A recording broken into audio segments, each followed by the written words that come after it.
Bonjour, bienvenue dans cette vidéo sur le flux thermique et la résistance thermique. Quand deux objets ou systèmes à des températures différentes sont en contact ou à proximité l'un de l'autre, il va s'effectuer un transfert thermique. On parle de chaleur, de l'objet de température plus élevée vers l'objet de température moins élevée. Ceci prend toute son importance dans une maison, par exemple. L'hiver, on veut garder une température plus élevée dans la maison qu'à l'extérieur. C'est pour cela que la maison a des murs, pour minimiser le transfert thermique. Mais comme on peut le voir sur cette photographie infrarouge d'une maison, il y a toujours des pertes de chaleur, donc des transferts thermiques de l'intérieur de température plus élevée vers l'extérieur de température plus basse. On observe ici peu de transferts thermiques par le toit, davantage par les murs et beaucoup par les fenêtres. Donc le code couleur rendu par la caméra infrarouge nous permet de déterminer facilement ces transferts thermiques.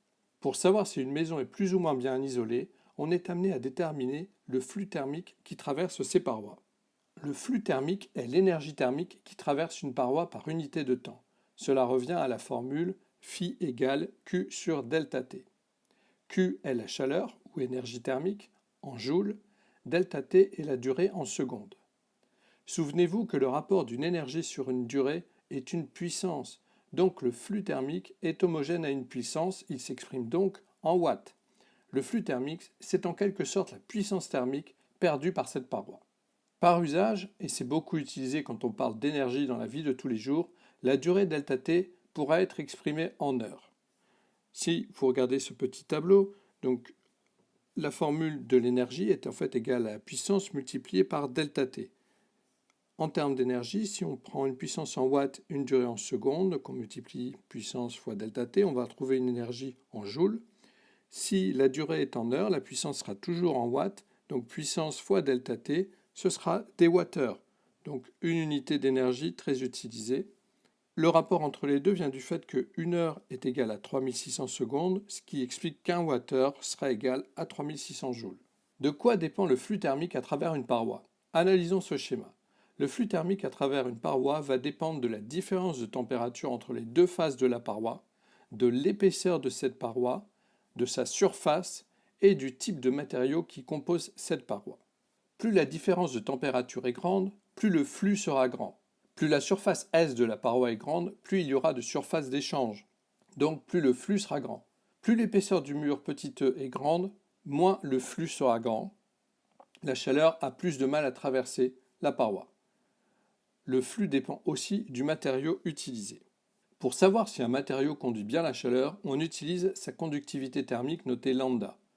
On voit ici qu'un matériau isolant a une faible conductivité, donc plus la conductivité du matériau est grande, plus le flux sera important. Pour résumer, le flux à travers une paroi est proportionnel à lambda, à la surface S et à la différence de température, et inversement proportionnel à l'épaisseur du mur petit e. On obtient donc cette formule. Le flux est égal à lambda fois S fois delta T sur E. Les unités sont indiquées en dessous de la formule.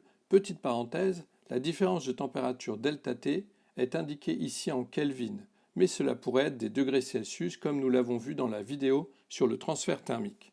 On utilise souvent une formule simplifiée où sont regroupés les termes correspondant à la paroi. La formule du flux devient flux égale différence de température divisée par résistance thermique RTH. La résistance thermique, d'après son nom, indique si la paroi résiste bien au transfert de chaleur. C'est très utile pour les professionnels de l'isolation.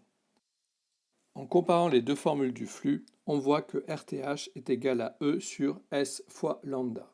Ce qui est logique puisque plus E est grand, plus la résistance est grande, plus S est petite, moins il y a de surface d'échange, donc RTH sera grande, et moins la paroi est conductrice de chaleur, plus lambda est petit, plus sa résistance est grande.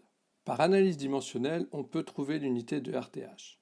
J'ai utilisé les unités données par la formule. Mettez sur pause pour trouver l'unité de vous-même de RTH. On trouve RTH en Kelvin watt-1 ou degrés Celsius watt-1, ce qui est homogène avec la formule de flux égale delta T sur RTH. Dernier point, une paroi est généralement composée de plusieurs couches de matériaux différents. On calcule la résistance thermique de la paroi totale en additionnant les résistances thermiques de chaque couche. Merci pour votre attention, bonne révision.